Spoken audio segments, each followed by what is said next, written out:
Hey there, so recently I made a level on Mario Multiverse called Google Dino game, and it's basically just a recreation of the dinosaur T-Rex running game that you get in Google Chrome when you have no internet connection.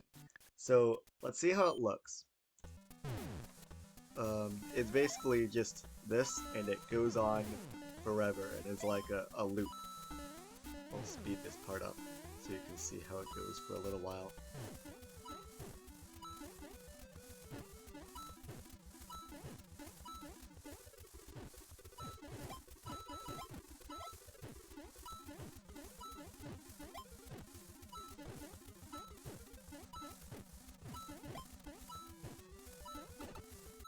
So that's the level, and as you go on, more and more enemies begin to spawn. So now I want to explain how I actually made this. If we pop into the editor here, we can actually see that this is what it looks like normally in the editor. And if we hide pixel arts, then this is what it looks like. Very, very simple, because basically everything in this level is pixel art. So we can see that when we're actually running it, on the side here, the enemies, they're not actually spawning new enemies. Rather, um, it's the same enemies over and over again, but once they get to the left of the screen, they turn invisible and fly back.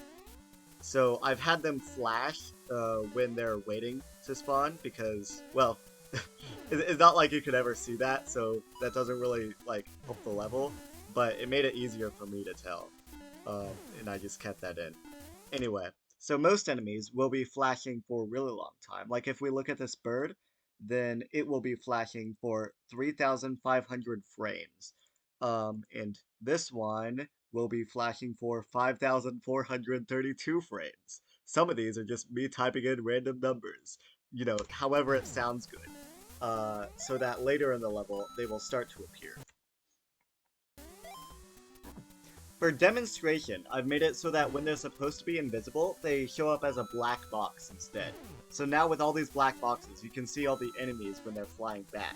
So hopefully that helps with showing the illusion that the player is actually never moving.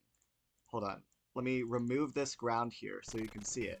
Look, if I just remove the pixel art that appears over the ground, you're actually never moving. You're in the same place the whole time. It's simply every other object in the level that's a custom enemy that moves around you and it flies back. You can see that I held the player in place with wind. Here is, well, hold on.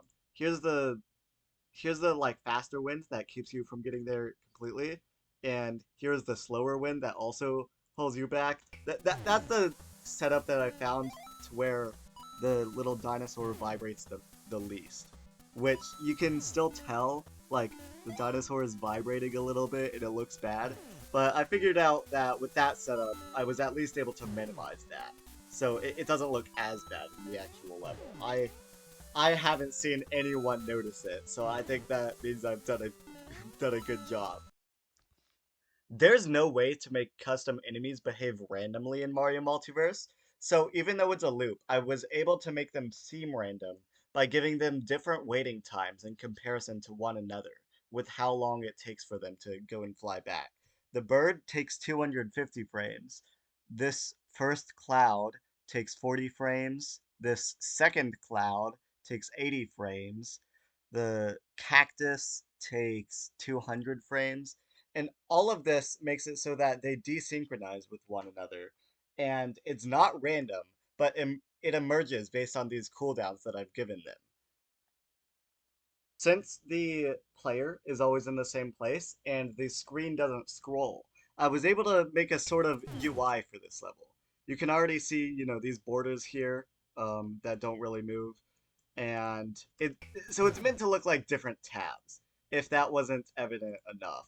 It's meant to look like, there's this one main white tab in the center, and there's this other tab that has, of course, the UI and the little Wi-Fi symbol that, like, I guess you're checking your internet on, and there's this other tab in the corner. I thought that was pretty cute. I mean, it's not like it's necessarily vital to the concept of Google Dino, but I was able to do that because the screen doesn't scroll. So it was nice to be able to do that at least. And finally, to make these items, I was just able to put these in, a cannon and bill blasters up here. So the hearts spawn randomly, but the heart containers spawn consistently, and the coins spawn randomly. And I based the speed of basically everything in the level around the speed of both the coins and the hearts when they fly here. Because obviously I couldn't control the speed of that, but I could control the speed of the enemies. So it looks like they're synchronized. And actually, these two don't even go at the same speed. But I made it so that everything else is sort of in the middle of that, so you can't tell anyway. If you look very closely, you can see that they're traveling at a different speed. But again, I've actually, fooled someone into thinking that the player was actually moving the whole time. So I think that means, sorry, I think that means that I've done a good job at least making the illusion that you're actually moving instead of everything moving around the player.